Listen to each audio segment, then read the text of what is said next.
اعوذ باللہ من الشیطان الرجیم بسم اللہ الرحمن الرحیم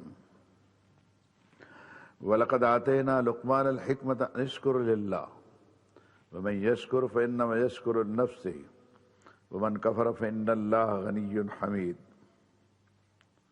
وَإِذْ قَالَ لُقْمَانُ لِابْنِهِ وَهُوَ يَعِظُهُ يَا بُنَيَّ لَا تُشْرِكْ بِاللَّهِ إِنَّ الشِّرْكَ لَظُلْمٌ عَظِيمٌ وَوَصَّيْنَا الْإِنسَانَ بِوَالِدَيْهِ حَمَلَتْهُ أُمُّهُ وَهْنًا عَلَى وَهْنٍ وَفِصَالُهُ فِي عَامَيْنِ أَنِ اشْكُرْ لِي وَلِوَالِدَيْكَ إِلَيَّ الْمَصِيرُ وَإِنْ جَاهَدَاكَ عَلَىٰ أَن تُشْرِكَ بِي مَا لَيْسَ لَكَ بِهِ عِلْمٌ فَلَا تُطِعْهُمَا وَصَاحِبْهُمَا فِي الدُّنْيَا مَعْرُوفًا وَاتَّبِعْ سَبِيلَ مَنْ أَنَابَ إِلَيَّ ثُمَّ إِلَيَّ مَرْجِعُكُمْ فَأُنَبِّئُكُمْ بِمَا كُنتُمْ تَعْمَلُونَ يَا بُنَيَّ إِنَّهَا إِن تَكُ مِثْقَالَ حَبَّةٍ مِّنْ خَرْدَلٍ فَتَكُنْ فِي صَخْرَةٍ أَوْ فِي السَّمَاوَاتِ أَوْ فِي الْأَرْضِ يَأْتِ بِهَا اللَّهُ إِنَّ اللَّهَ لَطِيفٌ خَبِيرٌ يَا بُنَيَّ أَقِمِ الصَّلَاةَ وَأْمُرْ بِالْمَعْرُوفِ وَانْهَ عَنِ الْمُنكَرِ وَاصْبِرْ عَلَىٰ مَا أَصَابَكَ إِنَّ ذَلِكَ مِنْ عَزْمِ الْأُمُورِ وَلَا تُصَعِّرْ خَدَّكَ لِلنَّاسِ وَلَا تَمْشِ فِي الْأَرْضِ مَرَحًا إِنَّ اللَّهَ لَا يُحِبُّ كُلَّ مُخْتَالٍ فَخُورٍ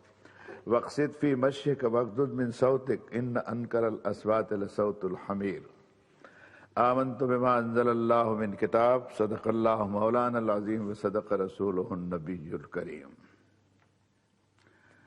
درس قرآن مجید کی اس نشست میں کتاب اللہ کی 31 نمبر کی ایک سورت شریفہ سورہ لقمان، اس کے دوسرے رکوع کی 8 آیتیں پڑھ کر کے سنائی گئی۔ آیات کا تسلسل 12 سے 19 تک۔ جو آیتیں زیر تلاوت تھیں ان کا ترجمہ ہماری زبان میں تقریباً اس طرح ہوگا۔ بالیقین ہم نے لقمان کو حکمت، دانشمندی اور دانائی عطا کی تھی، اس بنیاد پر کہ لقمان تم اللہ کے شکر گزار بنے رہو اور اس بات کو بھولو مت کہ جو کوئی شخص بھی اللہ کا شکر ادا کرے گا تو یہ اس کے اپنے بھلے کے لیے ہوگا، اور جس نے ناشکری اختیار کی تو اللہ تعالیٰ غنی بھی ہے، حمید بھی ہے، یعنی اس کو کسی کی کچھ بھی پرواہ نہیں ہے، وہ آپ اپنی تعریف کا خود ہی مستحق ہے اور آپ اپنی ذات میں محمود اور حمید ہے۔ اور وہ وقت بھی یاد کرنے کے قابل ہے جب لقمان اپنے بیٹے سے کہہ رہے تھے اور وہ اپنے بیٹے کو نصیحت کرتے ہی رہتے تھے۔ انہوں نے کہا، اے بیٹے دیکھ، اللہ کے ساتھ کبھی کسی کو شریک قرار نہ دینا۔ بلا شبہ شرک بہت ہی زبردست اور بڑا ظلم ہے، اور انسان کو ہم نے یہ وصیت کی کہ اپنے ماں باپ کے ساتھ میں حسن سلوک کی روش اختیار کرے۔ اس کی ماں نے اٹھائے رکھا اس کے بوجھ کو تھک تھک کر، اور اس کا دودھ چھڑانا 2 سال کی مدت تک رہا۔ اے انسان، تو میرا بھی شکر بجا لا اور اپنے والدین کا یعنی ماں باپ کا بھی قدردان ہو جاؤ۔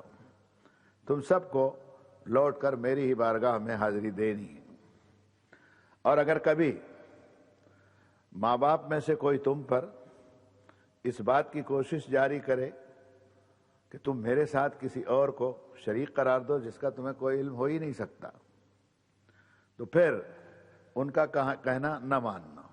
ہاں، دنیا کی زندگی یعنی اس پار کی زندگی میں ان کے ساتھ بھلے طریقے سے گزران کو جاری رکھنا۔ راہ تو بس اسی شخص کی چل پڑنا جو میری طرف رجوع ہو چکا ہو، پھر تم سب کا لوٹ کر آنا میری طرف ہوگا، اور تم نے کیا کچھ کام دنیا میں کیے ہیں اس کے بارے میں میں تمہیں پوری خبر دے دوں گا۔ لقمان نے بیٹے سے یہ بھی کہا کہ بیٹے بات دراصل یہ ہے کہ اگر کوئی چیز ہو رائی کے دانے کے برابر وزن کی،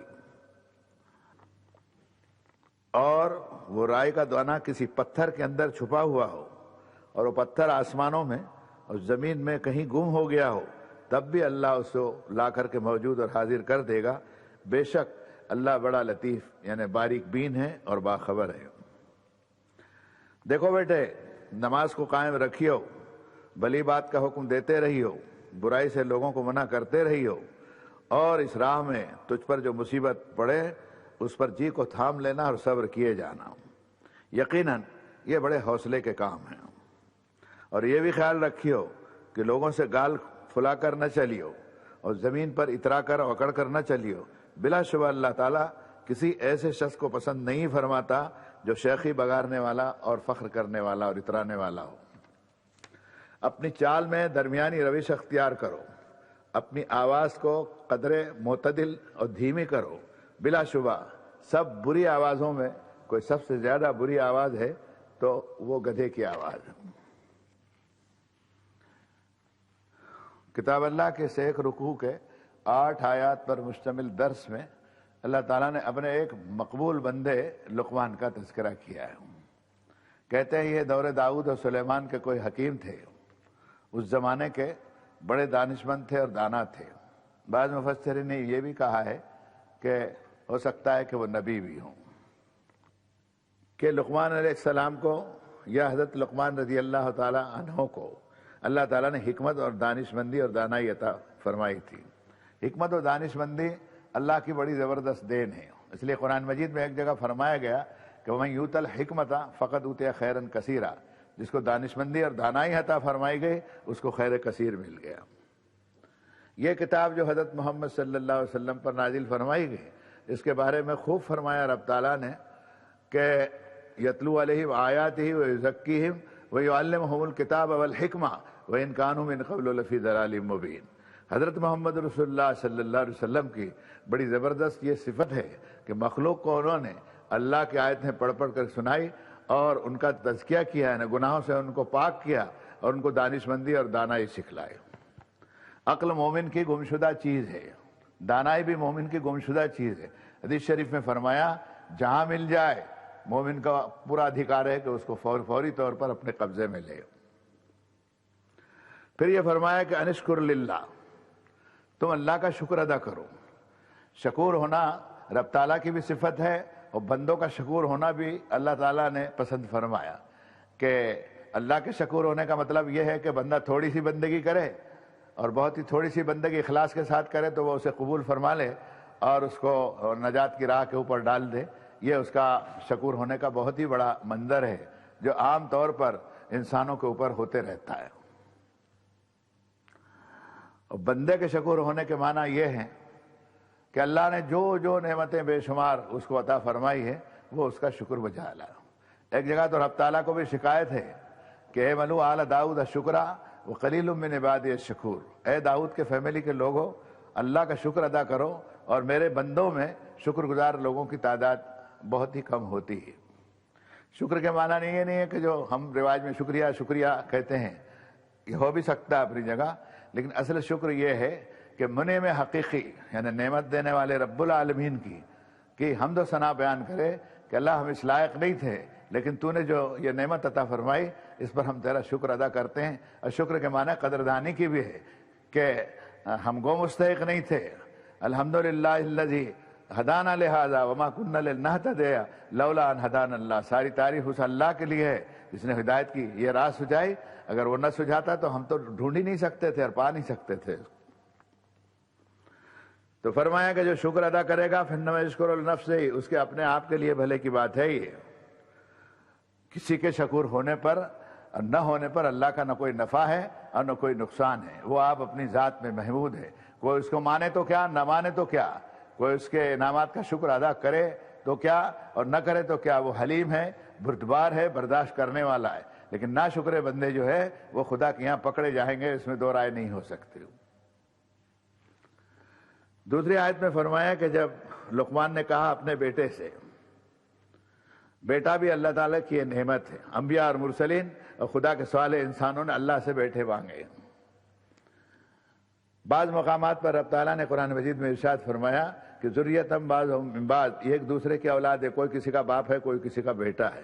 انسانی نسل کے اندر اللہ تعالیٰ نے یہ صفت پیدائش کی اس طرح رکھی کہ کوئی والد ہے اور کوئی ولد ہے، ووالد وما ولد لقد خلقنا الانسان فی کبد، فرمایا والد کو بھی بلا لو، اولاد کو بھی بلا لو، اور سب کی شہادت لے لو کہ ہم نے انسان کو پیدائش کا جامہ پہنا کر اس کو الجھن میں ڈالا ہے، امتحان کی وادی کے اندر کھڑا کر دیا ہے۔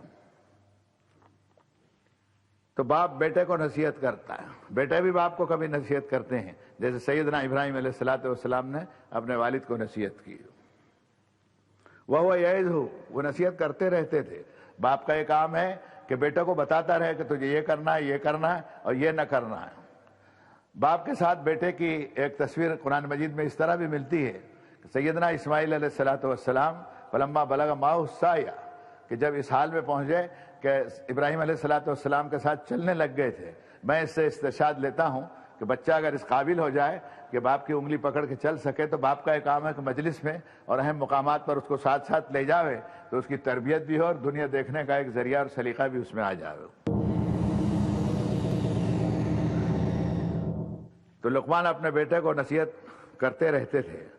فرمایا کسی موقع پر یا ایک دن یہ ترجمہ بھی ہو سکتا ہے، یا بنی لا تشرک باللہ، لا تشرک باللہ، بیٹے اللہ کے ساتھ کسی کو بھاگیدار مت بنا، اللہ کے ساتھ کبھی کسی کو شریک مت قرار دیں، اللہ کے ساتھ کسی کو بھی اس کی عظمت میں، اس کی کبریائی میں، اس کی بڑائی میں، اس کی ربوبیت میں، اس کی الوہیت میں کسی حال میں کسی کو بھی، کوئی جاندار مخلوق ہو، بے جان ہو، کتنی بڑی ہو، عظیم ہو، کچھ بھی ہو، تم یہ شرک اگر تم نے کیا تو ان الشرک لظلم عظیم، ہے بہت بڑا ظلم اور ناانصافی رب تعالیٰ کے اوپر بھی ہوگی اور خود اپنے آپ پر بھی ہوگا۔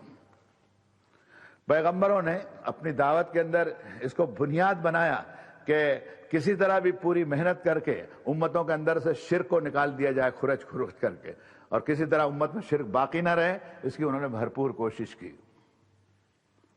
قرآن مجید میں شرک کی ایسی مذمت کی گئی ہے کہ دو چار آیتیں سامنے رکھ ہی لیجئے۔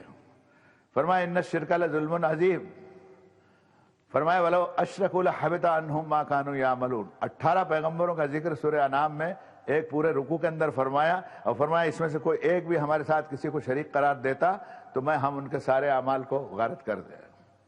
ایک جگہ صاحب وحی، صاحب قرآن حضرت محمد رسول اللہ صلی اللہ علیہ وسلم خاتم النبیین سے ارشاد فرمایا گیا کہ وَلَقَدْ أُوحِيَ إِلَيْكَ وَإِلَى الَّذِينَ مِن قَبْلِكَ لَئِنْ أَشْرَكْتَ لَيَحْبِطَنَّ عَمَلُكَ وَلَتَكُونَنَّ مِنَ الْخَاسِرِينَ۔ ہم نے آپ پر بھی وحی کر دی اور آپ سے پہلے تمام پیغمبروں کو ہم یہ برابر کہتے رہے کہ تم میں سے کسی نے بھی شرک کیا تو میں اس کے سارے اعمال کو برباد کر دوں اور تم خاسرین میں ہو جاؤ گے، تمہارا بھرپور نقصان ہوگا۔ سیدنا عیسیٰ علیہ السلام کی زبان مبارک میں شاید انجیل کا کوئی واعظ ہوگا، اس کو رب تعالیٰ نے قرآن شریف کے اندر داخل فرمایا اور وحی کے اندر یہ فرمان آ گیا کہ فَإِنَّهُ مَن يُشْرِكْ بِاللَّهِ فَقَدْ حَرَّمَ اللَّهُ عَلَيْهِ الْجَنَّةَ۔ مسیح ابن مریم نے کہا کہ سنو انسانوں، کسی نے بھی تم میں سے اللہ کے ساتھ شریک کیا، ہمیشہ ہمیشہ کے لیے اللہ تعالیٰ اس شخص کے اوپر جنت کو حرام کر دے گا۔ جب باپ نے بیٹے کو نصیحت کر کے اللہ کا حق بتایا تو اللہ کو اتنا پیار آیا کہ انسان کو یہ وصیت کی کہ اپنے ماں باپ کے بارے میں وہ حسن سلوک کی روش اختیار کرے۔ فرمایا کہ ہم نے انسان کو یہ وصیت کی کہ اپنے ماں باپ کے ساتھ وہ سلوک اچھا کرے۔ اس کی ماں نے تھک تھک کر اس کے بوجھ کو اٹھائے رکھا، اور ایک جگہ تو فرمایا کہ ہم لوگ فصالہ 30 شہرا، مدت حمل یعنی پیٹ میں اٹھائے رکھنا اور دودھ پلانے تک کی 30 مہینے کی محنت ہے ایک عورت کی، جس سے انسان کا بچہ جو ہے وہ بڑی حد تک اس قابل ہو جاتا ہے کہ وہ اس کی پرورش میں آسانی ہو جاتی ہے۔ ایک عورت کی 30 مہینوں کی قربانی یہ 900 دن کا تحفہ ہے آدم کے ایک بیٹے کو۔ تو ماں باپ نے جب اتنی لاگت لگائی ہو اس پر قربانی کی، وہ محنت کی اور پرورش کی، تو بیٹے کو بے نمک نہیں ہونا چاہیے، بلکہ اپنے ماں باپ کی خدمت کرے اور ان کے احکامات کی پابندی بھی کرے۔ ہاں اگر اللہ کے ساتھ شرک کرنے کے لیے کہے تو پھر نہ مانے، لیکن اس میں بھی اس بات کا خیال رکھے کہ شرک تو نہ کرے، باقی دنیا کے حقوق جو ہیں ماں باپ ہونے کی حیثیت سے وہ کبھی ساخط نہیں ہوں گے۔ فرمایا صاحب ما فی الدنیا معروفہ، بھلے طریقے سے گزران تمہاری دنیا میں ان کے لیے جاری رکھنا۔ موجودہ دور کے اندر ماں باپ کی اہمیت نہیں رہی، یورپ اس سے محروم ہو گیا ہے۔ سلام ہو محمد رسول اللہ صلی اللہ علیہ وسلم پر، کہ قرآن مجید جب آپ پر اترا تو والدین کے بارے میں، ماں باپ کے بارے میں جو احکامات اترے اس کی پوری شرح اور بست قرآن مجید کے ان احکامات کی ایسی کی کہ حدیث شریف میں وہ ریکارڈ محفوظ ہے۔ گنے چنے منٹوں کے اندر اپنے اس چھوٹے سے درس کے اندر ساری تفصیلات نہیں بتائی جا سکتی، آپ علماء کی تفسیریں بھی ملاحظہ فرماتے رہیں۔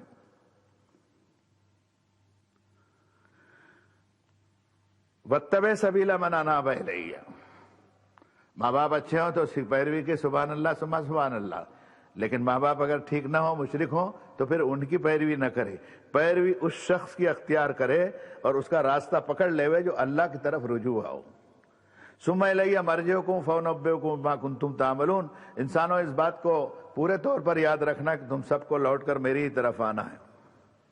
پھر حضرت لقمان کی تقریر اپنے بیٹے کے حق میں نصیحت کی لائن پر شروع ہوتی ہے، یا بنی انہا ان تک مثقال حبۃ من خردل، کہ حضرت لقمان نے فرمایا کہ بیٹا رائی کے دانے کے برابر کی کوئی چیز ہو، رائی کا دانہ بہت سکشم اور بہت ہی گول اور چھوٹا سا دانہ ہوتا ہے کہ اگر ہاتھ سے نکل جائے تو پکڑنا مشکل اور آنکھ کی بصیرت کے اندر اس کو قید کرنا مشکل، اور یہ رائی کا دانہ کسی کالے پتھر کے اندر دب گیا ہو، چھپ گیا ہو کہیں، اور وہ پتھر زمین و آسمان میں کہیں بھی گم ہو گیا ہو، تب بھی اس کو لا کر کے اللہ تعالیٰ کھڑا کرے گا۔ بے شک اللہ بڑا باریک بین ہے، بڑا لطیف اور خبیر ہے۔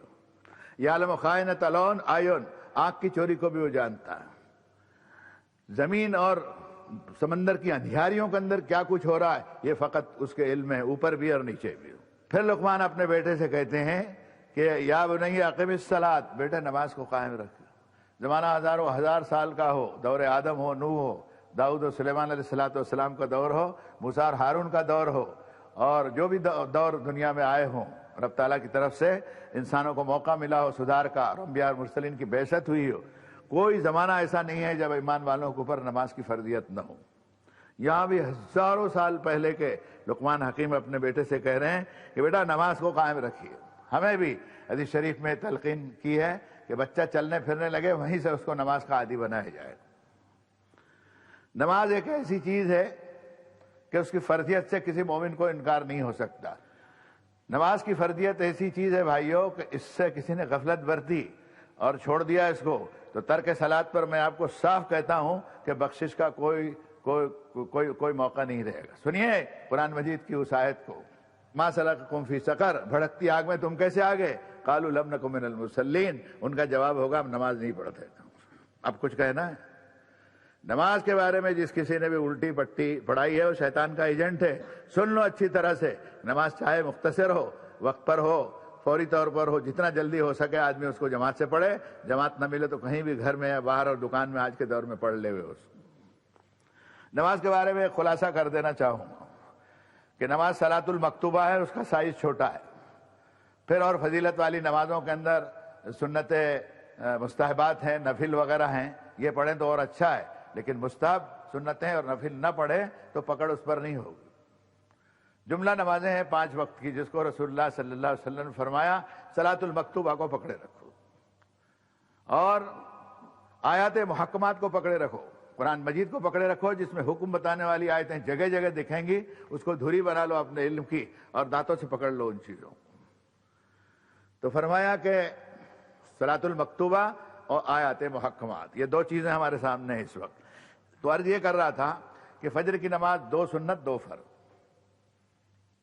ظہر کی نماز 4 سنت 4 فرض 2 سنت، عصر کی 4 فرض صرف، مغرب کی 3 فرض 2 سنت، عشاء کی 4 فرض 2 سنت 3 وتر، ٹوٹلی 32 ہوتے ہیں، 32 سوا 32 نہیں ہوتے۔ اتنی نماز آپ نے پڑھ لی، صلاۃ المکتوبہ ہو گئی، رسول اللہ کے قول کی لاج رکھ لی، اللہ تعالیٰ آپ کی بھی لاج رکھ لے گا اور بخشش فرما دے گا اور حضور کی شفاعت بھی نصیب ہوگی۔ پھر نماز چھوڑی تو اور بھی عیب آ گئے، وَلَمْ نَكُنْ نُطْعِمُ الْمِسْكِينَ، غریبوں کو کھانے کا بھی کوئی انتظام نہیں کرتے تھے، کوئی فکر ہی نہیں تھی کسی۔ وَلَمْ نَكُنْ نُطْعِمُ الْمِسْكِينَ وَكُنَّا نَخُوضُ مَعَ الْخَائِضِينَ حَتَّىٰ أَتَانَا الْيَقِينُ، فضول بحث تکرار کرنے والوں کے ساتھ میں ہم بھی مشغلے کے اندر اپنی زندگی گنوا کر کے آئے، یہاں تک کہ یقین آنے والی وہ موت ہمارے سر پر آ گئی۔ فَمَا تَنْفَعُهُمْ شَفَاعَةُ الشَّافِعِينَ، اللہ فرماتا ہے کہ آج حشر کے میدان میں کسی شفاعت کرنے والے کی شفاعت ان بے نمازیوں کو نفع نہیں دے گا۔ اس لیے اپنے نفس کو اور اس امت کو ہم نصیحت نہیں بلکہ اپیل کرتے ہیں. ہماری کیا حیثیت ہے کہ اللہ کے واسطے نماز کو قائم کرو. اقیم الصلاۃ لذکری، اللہ کی یاد کا سب سے بڑا سادھن ہے. یہ سب سادھنوں میں سب سے بڑا سادھن ہے، ذریعہ ہے. پھر سفر میں نماز آدھی کرنے کا حکم اللہ تعالیٰ نے دیا، اجازت دی. سلام ہو محمد رسول اللہ صلی اللہ علیہ وسلم پر کہ 16 رکعتیں کر دی، 32. حدیث شریف میں آتا ہے کہ حضور صلی اللہ علیہ وسلم نے فجر کی 2 سنتیں پڑھی ہے، اس لیے امت کو بھی پڑھنا چاہیے. باقی کہیں بھی کسی نماز میں سنت سفر میں باقی نہیں. فجر کی 4 پڑھ لی، ظہر صرف 2 رکعت، عصر صرف 2 رکعت فرض، مغرب صرف 3 رکعت فرض، عشاء 2 رکعت فرض اور 3 وتر جو واجب ہے اس کو پڑھنا ضروری ہے. ادھر 32 ہوتی، ادھر 16 ہوتی. میں تو کہتا ہوں کاسموپولیٹن سٹی ہے، میکینیکل لائف ہے. بقول حدیث شریف کے برس جو ہے وہ مہینے ہو گئے، مہینے ہفتے بن گئے، اور ہفتے جو ہیں وہ دن ہو گئے، اور دن جو ہے وہ ایک ساتھ کے اندر ہاتھ سے نکل گیا. ایسے موقع پر اگر کئی نمازیں فرض ہوتی تو آدمی کو مشکل پڑتی. سلام محمد رسول اللہ صلی اللہ علیہ وسلم پر کہ معراج کے سفر سے واپسی پر یہ تحفہ لائے کہ کم سے کم نماز کا یہ تحفہ جو ہے امت اس کو پکڑے رہے اور چھوڑے نہیں کسی حال میں. صلاۃ المکتوبہ برابر ادا کی جائے. پھر اس کے ساتھ معاشرے کو، انسانی معاشرے کو، خاندان ہو، انذر عشیرت الاقربین، قریبی رشتے ناتے کے پریوار کے لوگوں کو بھی خبردار کرتا رہے اس سے. حضرت اسماعیل کے بارے میں قرآن مجید میں ہے کہ کانا یامر اہلہ بالصلاۃ والزکاۃ وکانا عند ربہ مردیہ. اسماعیل کی ایک بڑی صفت یہ تھی کہ لوگوں کو برابر نماز و زکوٰۃ کی وصیت کرتے تھے اور اپنے رب کی رضا کی راہ پر چلنے اور چلانے والے تھے. پھر اخلاقی فضیلتوں کا دور آیا کہ بیٹے بھلائی کا حکم کرو، برائی سے منع کرو. بھلائی کو دیکھے کہ اس کا چلن جاری ہو رہا ہے نہیں ہو رہا ہے، برائی نظر میں آئے تو روک ٹوک کرے اس کے اوپر. وَاصْبِرْ عَلَىٰ مَا أَصَابَكَ، یہ دونوں کام کرنے میں جی کو تھام کر کے رکھے. لڑائی جھگڑا اور چونچوں اور حجت بازی نہ کرے، دل سوزی سے اور محبت سے سمجھانے کی کوشش کرے. اِنَّ ذَلِكَ مِنْ عَزْمِ الْأُمُورِ کہ یہ حوصلے کے کام ہیں، یہ بڑی ہمت کے کام ہیں. بے ہمت لوگ اس کام کو دعوت کے کر نہیں سکتے. فرمایا وَاغْضُضْ مِنْ صَوْتِكَ، آواز میں میانہ رویہ اختیار کرو. بیپار ہو، کاروبار ہو، گھروں کے اندر بولنا ہے، بات کرنا ہے، بازاروں میں، کھیت کھلیانوں میں، منڈیوں میں، آج کے زمانے میں ٹرینوں کے اندر، بسوں کے اندر بات چیت کرنے میں، گفتگو کرنے کے اندر نرمی اختیار کرنی چاہیے. فرمایا قولوا للناس حسنا، کتاب اللہ میں ایک جگہ فرمایا لوگوں سے بات اچھی اور بھلی کہو. یا ایک تعریض کی کہ ان انکر الاصوات للصوت الحمیر، بری آوازوں کے اندر اگر کسی کی آواز ہے تو گدھے کی آواز. گدھے کا ذکر قرآن شریف میں کئی جگہ ہے. ایک تو والخیل والبغال والحمیر لترکبوها زینہ، گدھے گھوڑے اور خچر یہ سواریاں تمہارے لیے اللہ نے پیدا کی کہ ان کی پیٹھوں کے اوپر سوار ہو جاؤ. لتستووا علی ظہورہ ثم تذکروا نعمت ربکم، سوار ہو جاؤ اور اپنے رب کی نعمت بیان کرو کہ سبحان الذی سخر لنا ھذا وما كنا له مقرنین وانا الی ربنا لمنقلبون. ساری بڑائی اور حمد و تعریف اس اللہ کے لیے جس نے سواری میرے قابو میں کر دی، میں نہیں کر سکتا تھا اس کو. اور ہم کو لوٹ کر کے اس سفر کے بعد دوسرا، دوسرے کے بعد تیسرا، اور ایک آخری سفر آئے گا کہ ہم اپنے رب کے دربار میں پہنچ جائیں گے. یہ اس جنازے کا اور قبر کی منزل کا سفر ہے، موت کا سفر ہے کہ آدمی یہاں سے چلا گیا. علم اصل میں یہ ہے کہ اللہ کے کلام کی طرف متوجہ ہو اور رسول اللہ صلی اللہ علیہ وسلم کی سنت کی طرف متوجہ ہو. اللہ کی حفاظت میں دیتا ہوں. صلی اللہ تعالیٰ علی خیر خلقہ محمد وعلی